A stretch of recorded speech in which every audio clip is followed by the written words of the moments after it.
I had this very specific way that I wanted to shoot based on my kind of adoration of Robert Altman and knowing his preferred way of working, and specifically in Gosford Park, which shared some of the, I hope, kind of satirical parallels with our film. This idea that all the actors were kind of on all the time, everybody's mic'd all the time, and the cameras can find you anytime.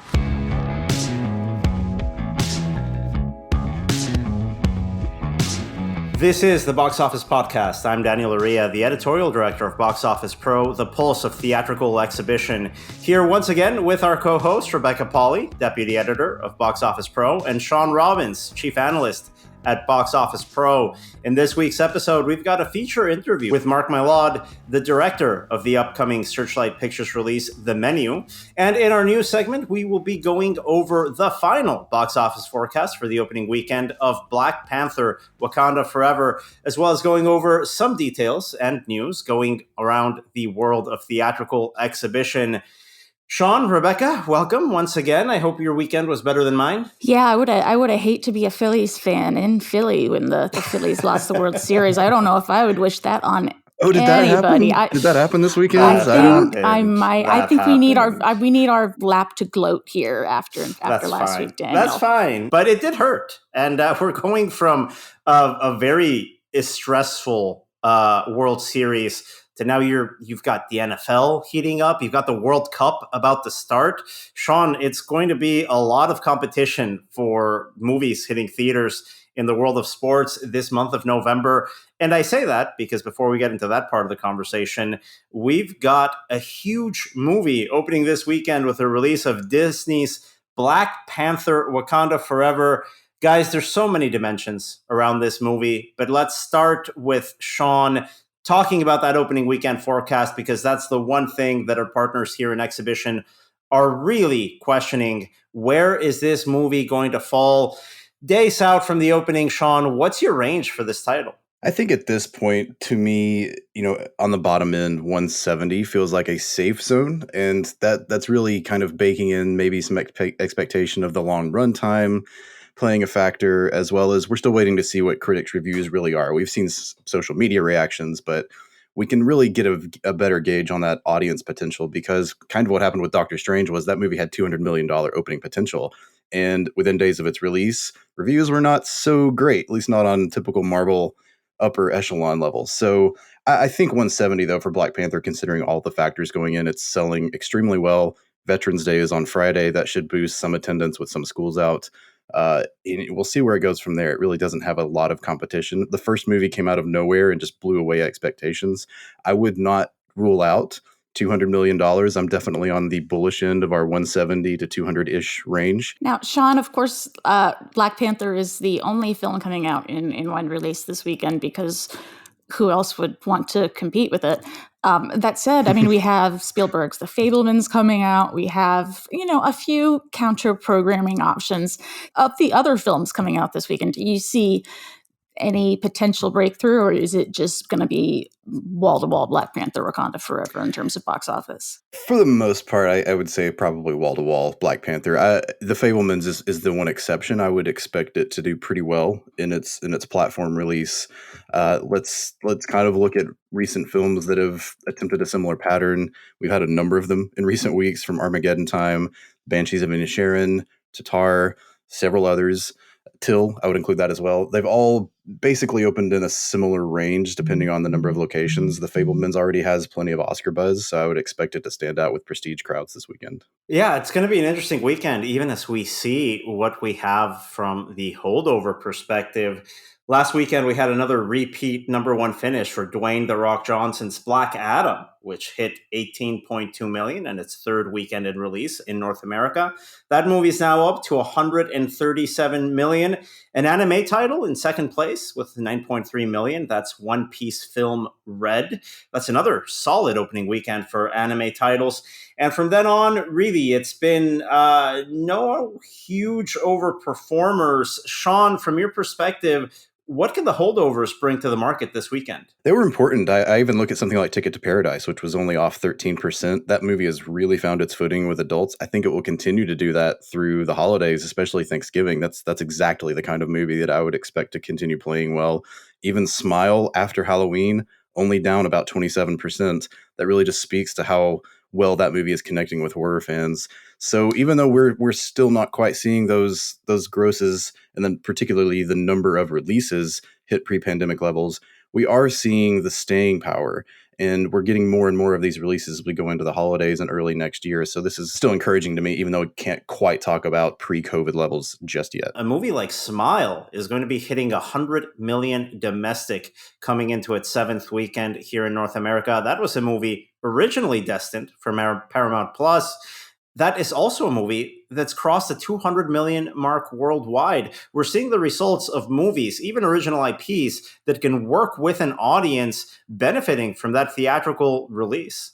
Absolutely. And we're just going to continue seeing more of those types of releases. This is really the latest in line. We compared it to the Black Phone before Smile came out. And I think we'll continue to see the horror genre especially really flourish as we go into the new year. A lot of releases on the slate. And as we're talking about that theatrical experience, another release that was streaming only this weekend, the Weird Al Yankovic story. What was the title of this movie with Daniel Radcliffe playing Weird Al Yankovic? Do you guys remember? Weird, the Al Yankovic story. That movie opened in Roku, which is a streaming device that also has its own channel. I couldn't find it. Did any of you guys have any luck finding this movie that could potentially have performed in theaters? Honestly, I didn't even realize it had come out, and I was a huge Weird Al Yankovic fan in high school. Yeah. It kind of passed me by. I had honestly only known that it was out this weekend because I kept hearing good reviews for it, which piqued my interest because I, like Rebecca, I'm already a Weird Al fan. I did find it, but only on the Roku channel. And I was going to watch that one night and decided not to because I couldn't find a way to watch it without ads. And so it's just like a straight up TV movie is the way they're setting essentially, it up. yeah, this is like classic 1990s TV movie style. You have to watch about 15 minutes of ads. To their credit, I don't remember any of the ads repeating throughout the movie. So, I guess that's glass half full. That's a low bar. Yeah. But the movie itself, I loved it. And, so there was a positive takeaway there. But it was a little frustrating at first because I'm one of those people, I'm willing to pay for content if it means no ads because it pays people that made the movie and it gives me a benefit of being able to watch the movie without a break if I want to. And I'm so curious as to how that's going to change now that Netflix is introducing its ad tier in several countries around the world, including the United States in the coming weeks. That just might be a new paradigm here when we talk about home entertainment, when we talk about these releases hitting the home at the same time in theaters. If you want to watch it with ads at an okay price, you can do it at home. Good luck. But having that uninterrupted experience, it looks like folks are going to have to pay that premium, like you mentioned, Shawn, at home or slightly more to see it in a theater. We'll see how that evolves. But I completely agree with you guys. I'm really surprised and disappointed that a new movie that has a built-in fan base is only available with watching 15 minutes worth of ads. Seems like a waste of effort. And talking about forward-looking numbers, we've got the latest in the quarterly reports in exhibition. Rebecca Pahle will be giving us the latest updates from Cinemark's Q3 results right after this break. But before that, Shawn, thank you so much for joining us this week once again. Thank you both. And we're back here on the Box Office Podcast with Rebecca Pahle, talking about the news that happened this week in the world of exhibition. Rebecca, we had the Q3 earnings call from Cinemark. What were some of the big highlights there? It's pretty standard from what we've been seeing this year from other companies, a little bit good, a little bit bad. As you noted, this is the time of year when all those Q3 earnings calls are happening. So we'll be catching up with kind of the bulk of them, including Disney and Warner Brothers and some of the distributors on next week's episode of the podcast. But as for Cinemark, they had third quarter earnings of $650.4 million, which is about 50% up from what third quarter earnings were in 2021. Down about 12% from the second quarter of this year. And I mean, there's a quote here from Sean Gamble, the CEO of the company, that really kind of, I think sums it up pretty well. That, quote, Cinemark's performance during the third quarter underscores that our strategies to navigate a highly fluid environment with regard to content, supply chain, and labor dynamics are working. Highly fluid environment is about where we're standing right now with, like you're saying, films going to streaming when they could have had built-in fan bases. And then on the other hand, you have, films like Black Adam overperforming, things like Ticket to Paradise, as Shawn predicted, having really good legs. So it's, I definitely got a weathering the storm kind of impression from this earnings call, or maybe weathering the squall. Weathering the squall. Let's go with that. That sounds like the most pretentious and obnoxious, like, literary fiction novel title, but And talking about surprising results from Cinemark, I don't know if you caught this, Rebecca. This is something that we shared on our social media accounts. The circuit released a national map of the favorite movie theater candy by state at Cinemark theaters. What is going on in the West Coast of the United States? Red Vines? Are you serious? That's the worst one. I mean, to be fair, I also think that that Twizzlers are garbage. But I would agree with you that rope-based or rope-designed candy is always a disappointment. Maybe the best one is the Nerds rope. Have you ever had that? I'd just rather eat Nerds, honestly. I don't think we need to invent the wheel. Though I will say, in terms of, I have candy opinions, the conversion of a, quote unquote, typical traditional candy bar to the movie theater equivalent. For me, the standout there is Bunch of Crunch. And that was the highest selling in many states at Cinemark theaters. So those states, I'm cool with them still, but the Red Vines, California. Yeah, I don't understand how the Red Vines is the number one candy all over the West Coast. The Sweet Tarts Rope, which is the number one candy at Cinemark theaters in Alaska, that's your better rope-based candy alternative. When you talk about that candy bar to movie theater candy transition, I'm a big fan of the Reese's Pieces. That only got the number one spot in one of the states. Meanwhile, another one of the states just got plain M&Ms. Everyone else that picked M&Ms got the peanut M&Ms, but God bless them. One plain M&M state. That's wonderful. Cheers to Iowa. Cheers to Iowa, repping the classics. I've been vocal about my Junior Mints love, but it's okay that it didn't pop up at all. But more for me. So everyone else stay away from my Junior Mints. And moving on to other circuit news, on the AMC side of the equation, we are seeing a $5 Discount Tuesday promotion being extended through the holiday season at AMC theaters in North America. That's a great initiative, especially as we're talking about rising prices and premium large format, that AMC is going to its circuit, basically getting one discount day on Tuesday. Most tickets are $5, excluding premium formats, of course, which do have a surcharge.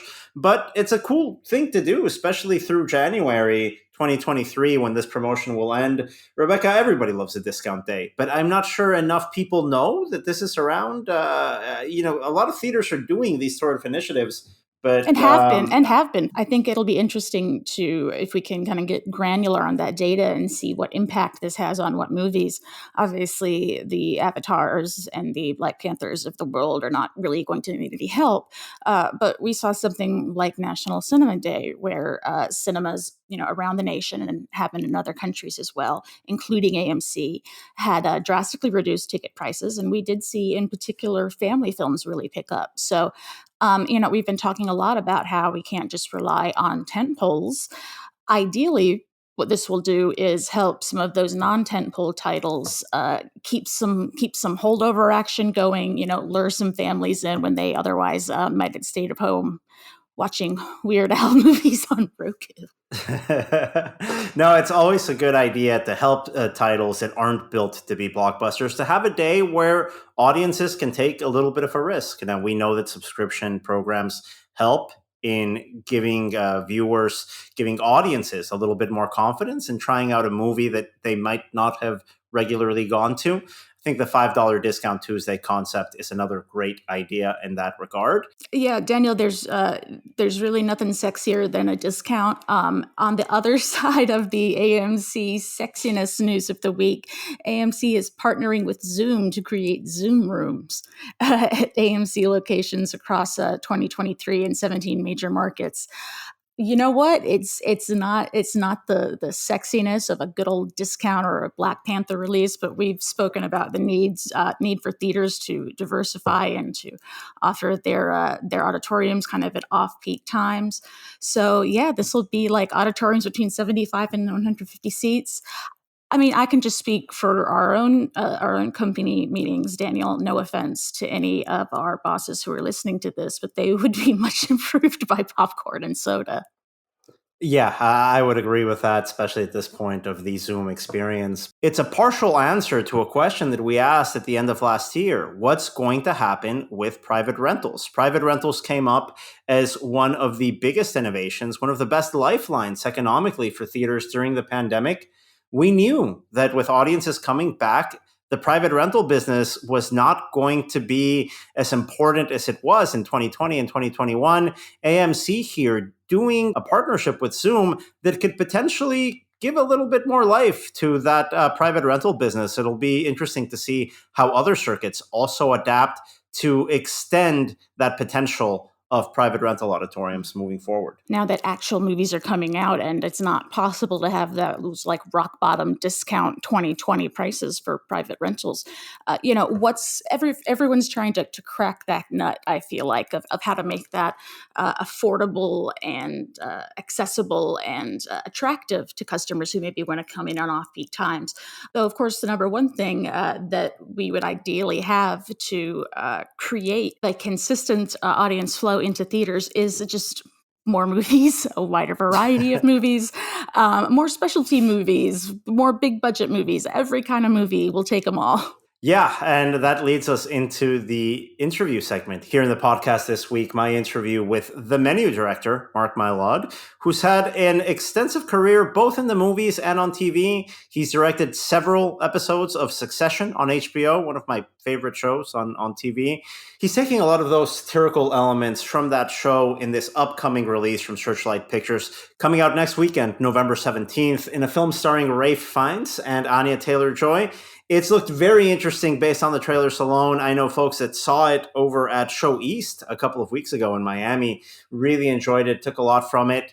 I'm looking forward to seeing titles like this come into the market and give moviegoers that already went to see Black Panther: Wakanda Forever another choice to have fun at the movies. And without any further ado, here is our interview with Mark Mylod, the director of Searchlight Pictures' The Menu, coming out to theaters on November 18th.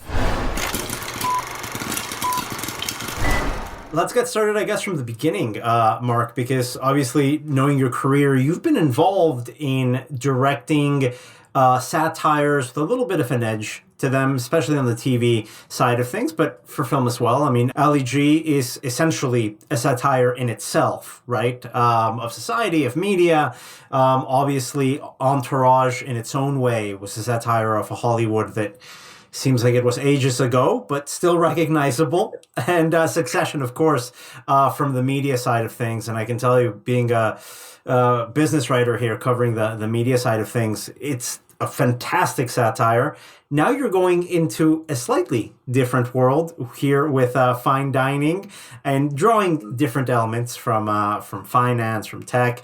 Could you go into your approach in how this came to you, obviously with that background of knowing Adam McKay, having a writer from Succession being involved in the production?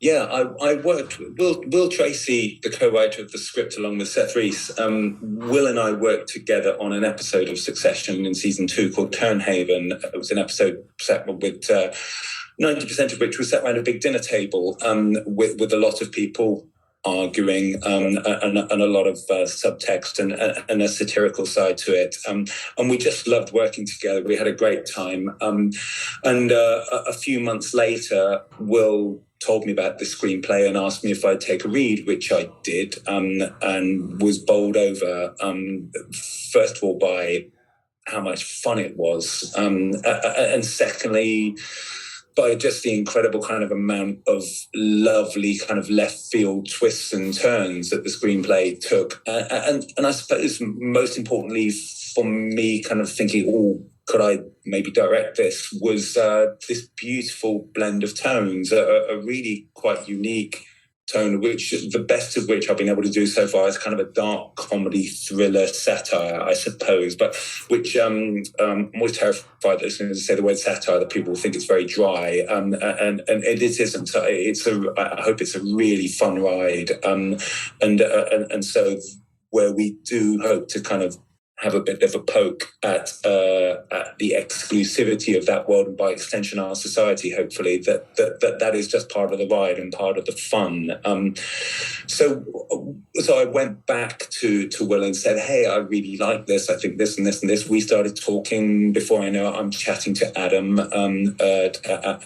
McKay, and before I know it, I'm talking to Searchlight, and suddenly, we're making the movie. So I did a pass on the script with the writers, which coincided with the first lockdown in 2020. So I had nothing but time to think. And as we came out of that period, we started casting, and Rafe fell into play very quickly with a lovely Zoom call that was the most fun. Likewise, Anya. And then I started working with Mary Verner, this brilliant casting director, to build out the rest of the cast. And I had this very specific way that I wanted to shoot based on my kind of adoration of Robert Altman and knowing his preferred way of working, and specifically in Gosford Park, which shared some of the, I hope, kind of satirical parallels with our film. And this idea that all the actors were kind of on all the time. There wasn't a oh, it's your close up now, or it's your close up now. Everybody's on all the time. Everybody's mic'd all the time, and the cameras can find you anytime. And that opened up. I wanted the restaurant set that we built down in a warehouse down in Savannah in Georgia. I wanted that to feel like a real restaurant. Authenticity is the key to good satire, I think. Mm-hmm. At least my version of it. So we had almost an obsession with authenticity on every level, really, aesthetically, in terms of the design and look of the kitchen, the reality of how the kitchen was staffed, all the food that was cooked, and in terms of the performances, I wanted it to feel like a dining room, so that when if the camera's on this table or that table, that there are still conversations happening at the other tables, and I'd be able to work with the sound team to pull out those conversations into the mix. So it meant that those conversations from the actors had to be real all the time. They had to be in character. So I needed a particular type of intelligent and bold actor who would embrace that idea and not be thrown off by it. And that's what I got. I got this beautiful company of actors who would all come onto set together in the morning and basically stay there till we wrapped in the evening. And we had an absolute blast. It was just an absolute joy working with them. And there was a real sense of companionship and mutual support. Despite the fact that we were in this, boiling hot old warehouse in the middle of the pandemic, we did have a lovely time working together. Now, you mentioned Altman, and the way you're talking about the film is, I think, so reflective of that Altman style. You guys share some similarities in your own backgrounds, being active both in television and in cinema. And you're talking about your approach, and you're mentioning having that sound mix of different conversations sort of being faintly in the background, working with an ensemble cast, kind of like a company from a theater troupe, and then just putting them in a setting the way Altman would. Could you talk about that Altman connection? Gosford Park is so interesting, but there's a lot of other titles that you could throw into the mix. How did that Altman DNA come into your approach to this film? It first started actually with a conversation way back on my first feature, on the Ali G feature. I had these brilliant actors, Michael Gambon and Charles Dance, both of whom had just finished shooting with Altman. I recently discovered his work. And so I was just just banging questions at them really about how Robert worked, and really that's how I discovered that the specifics of the way he would work with actors and the way he would give direction and everything. I just felt so obvious in the way that brilliant ideas are obvious, and that they're only obvious once somebody said them. So just that way of just having everybody alive all the time immediately felt the best way to service those kind of twin aims in my particular sweet spot of dramatic tension and comedic tension, which of course is symbiotic. And it just seemed a brilliant way of servicing that. So when I looked at Altman's work on MASH or the more satirical pieces that had that comedic element also, okay, it seemed just a brilliant way to service those twin needs in terms of the storytelling spectrum and the tone of the piece with total authenticity as well. And that's what felt so brilliant about it. It felt like it just got to the truth, the nub of the matter, that the scene that one is trying to explore. And that it just really appealed, I think, partly because also, as you said, there is, I suppose, a theatrical route to that. And when I first left school, I went straight up to the West End and started working backstage, changing the scenery on plays up there like the Cherry Orchard and the Aspen Papers, and so I learned, or I suppose I learned to love actors by staying in the wings, watching these brilliant actors from the side, and just watching the way that everybody on stage is attuned and in the moment, and the way that evolves subtly night by night. So I never expect. And I tell the actors this, I never expect them to do the same take twice, and I never expect the cameras to do the same thing twice. There's each scene, I'll never shoot part of a scene, I'll always shoot a whole scene together. So I just love the idea that it takes on a life of its own if everybody is alive to that moment. But and sometimes it will go that way, and sometimes it will go that way, and improvisation might take it a different way, and probably it'll end up back where we started. But there's an infinite possibility in that way, instead of it just being a sense of let's try and disguise the fact that we're repeating this scene for the 10th time so that we can get a big close-up right there. That feels emotionally dead to me. Mm-hmm. The idea of everything being alive just creates spontaneity and creates life and creates tension, creates comedy, creates everything that I'm interested in watching. And that's a challenge, especially when you set a film around a dinner table. You've got an audience there. You've got 2 hours to push through what you want to say. I think back at another filmmaker, Luis Buñuel, being able to do so effectively in films like The Discreet Charm of the Bourgeoisie and The Exterminating Angel, sort of taking this approach of how can we make a dinner entertaining? How can we make it unexpected? Can you talk about that? Because it looks like the screenplay here looks at the different courses of a tasting menu to inform its beats, its rhythms, its twists.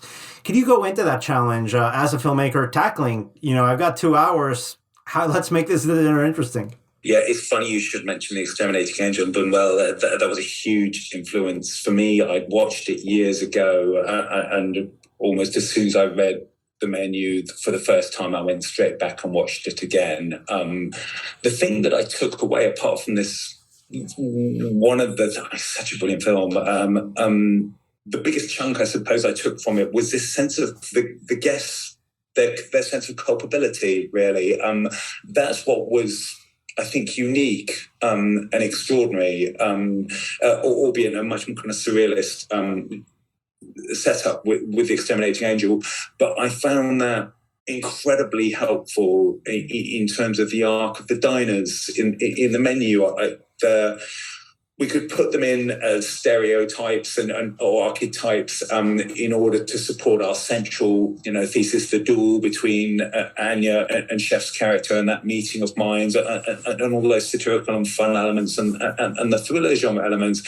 But it was much more fun and I think much more rewarding, and I hope thickens the brew of the whole viewing experience, to actually try to take them on that genuine arc so that by the time we get to the end of the film, there is a sense of recognition of their own part in the whole matrix of our society and the taker's society, the exclusivity that they are part of, and their greed for that and the ego that leads into that. That really became the focus of our kind of week-long rehearsal. I don't like to stand up and rehearse, but I do love to sit around a table with the actors and talk about those secondary and tertiary themes, and that we all latched onto that. And because we had the benefit of it, so much of the film being within the restaurant set, we had the benefit of shooting almost entirely chronologically, and that allowed us to calibrate that journey for those characters in quite a precise and I hope enjoyable way. It's interesting what you said about this. We've got those characters essentially in the one space for 2 hours. It's a tremendous cinematic challenge in itself. I didn't want the film to feel anything but cinematic and alive and kinetic and tense and fun. So there was a lot of challenges. Part of the rework that I'd done, part of the pass that I'd done of the script, was actually to take the cast outside for that kind of external course and the kind of staged, those stage elements outside, to give us that breath of oxygen before putting them back into that pressure cooker inside this room. And I, in that sense, I was. Again, Exterminating Angel was a huge influence on that, as was Parasite, and the way he used that extraordinary kind of architectural space, as was Misery, actually, because it was such fun in actually making such a brilliant use of claustrophobia in that instance. But that ability to play satire, but also connect to a large cast seeing him able to do that was hugely inspiring. And you speak about the cinematic approach, that cinematic focus that you really wanted to imprint in this film. This film is being released in a difficult time, I think, for the theatrical exhibition industry. We're the official publication of the National Association of Theater Owners. So we mainly engage with our readers that are cinema owners, work in cinemas. Can you speak to the importance of being able to come in with original ideas that aren't tied with superheroes or with long-standing IPs, and why they remain relevant for the theatrical experience at a time when, as you well know, working with TV as well, it seems like a lot of the conversation is dominated on the small screen? Yeah, it is like any filmmaker, I would imagine, having grown up with such a passion for that shared cinematic experience, particularly for that shared emotional experience, that incredible alchemy of a viewing experience, and that only a cinema can provide. And seeing, I was reading a report that no doubt you're very familiar with, about the way that audiences have declined over the past decade or so. It's sad, and obviously theatre needs to, cinemas need to fight back with every tool in the box in the same way that they have throughout the past 100 years. They've always found a way to fight back against television, to fight back against colour television, to fight back against whatever is coming in, VHS, whatever it might be, and it needs to do the same again. I think that obviously we're in an extraordinary time with the global pandemic, and which makes it even harder. We all hope that obviously that we will come out of that, and a wider audience will be tempted back into. I think when I first went back into I think I went to see Midsommar, was the first film I saw back in a cinema, and I went to see Nope just a couple of weeks ago, and seeing a film like that with an audience is such a different experience than watching it in your home. Okay, we've got great big screens, we've got great big sound systems, but that shared experience, that shared gasp or laugh or whatever it might be, you can't replicate that. And I hope that collective emotional response can be the heart of what actually pulls people back in. For spectacle, of course, we've got the Star Wars universe, we have the Marvel universe doing that for us. We've got Dune 2, we've got these wonderful spectacles. But something can also be epic emotionally, or just such a brilliant, unique collective emotional experience that you want to go out and be able to talk about that afterwards over a drink or whatever it may be. And I hope that films like The Menu, because it is such a fun ride, and such a great fun ride to have with a few hundred other people in the room at the same time, I hope that actually people will feel that it's worth it for that kind of film. Mark, as a moviegoer, what have been some of the most important movie-going destinations for you, either growing up or now living in, I'm not sure if you live in the US, but if you do, wherever you're living, what are those movie theaters that you always relate to or have a connection to? I always go to the small ones. I had a local flea pit where I grew up in this little town in South Devon in England, the Alexandra Theatre, which fantastically is still going somehow. And it really was a flea pit. But the magic of going there, I'm sure that's the same for almost any director that you talk to, that's what got me into it and got me totally hooked on the magic of it. In the States, the Cobble Hill Cinema down the road, I love it. It's a little neighborhood theater, which you can just it emanates love of film.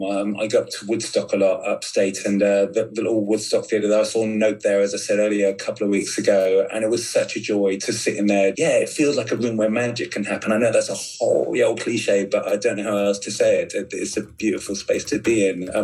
When I was in LA, when I lived there, it was always the ArcLight, which is like this temple of cinema. To me, the greatest cinema in the world. And I just can't wait until it reopens and pray that it does. That was it. Just going in there, as soon as you go through the doors, I've got a tingle of anticipation. What would you tell our listeners and our readers in the exhibition industry concerning about the release of The Menu in their theaters? The Menu, I hope, brings together everything that I love about cinema. It's a brilliant collective ride for a wide audience. The performances are fantastic. It's got this brilliant company of actors.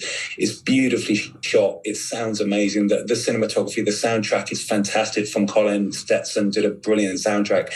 It's everything that I want in cinema. It's this collective ride that is, you never know what's coming out. And again, it's a terrible cliche, but it really is. It's a cinematic roller coaster. And what's more fun than that with a bag of popcorn? And that was Mark Mylod, the director of The Menu from Searchlight Pictures, coming out to theaters on November 18th. Thanks again to Mark, and thanks again to our co-hosts, Rebecca Pahle and Shawn Robbins. Don't forget to come back next week for another episode of the Box Office Podcast, where we'll be talking to Ray Nutt, the CEO of Fathom Events, as he talks to us about event cinema in 2022 and the upcoming debut of The Chosen. Available to theaters through Fathom Events. That's coming up on next week's episode.